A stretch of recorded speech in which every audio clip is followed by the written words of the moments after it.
Merhaba arkadaşlar, kanalımıza hoş geldiniz. Bugün sizler için Afra Saraçoğlu hakkında yepyeni haberler hazırladım.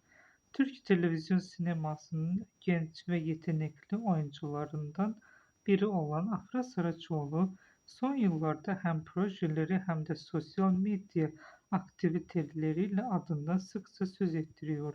Yalı Çapkın dizisindeki başarılı performansıyla geniş bir hayran kitlesi kazanan Saraçoğlu kariyerinde yeni bir döneme giriş yapmış durumda.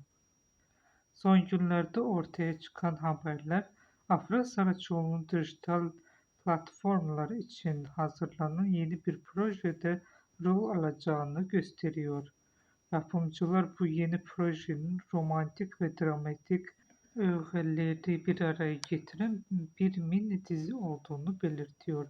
Dizi henüz yayınlanmamış olmasına rağmen sosyal medyada hayranlar arasında büyük merak uyandırdı. Özel hayatına gelince Afra Saraçoğlu sosyal medyada yaptığı paylaşımlarla takipçilerinin hayatının bazı detaylarını gösteriyor.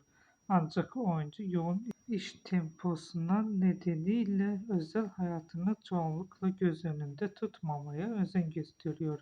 Arkadaşları ve ailesiyle vakit geçirmekten hoşlanan Saraçoğlu kariyeri kadar sosyal ilişkilerine de önem veriyor. Modellik ve reklam işbirliklerinde aktif olan Afra Saraçoğlu, Türkiye'nin ve uluslararası markaların dikkatini çekmeye devam ediyor. Bu sayede sadece oyunculuk değil, aynı zamanda moda dünyasında da etkili bir figür haline geldi.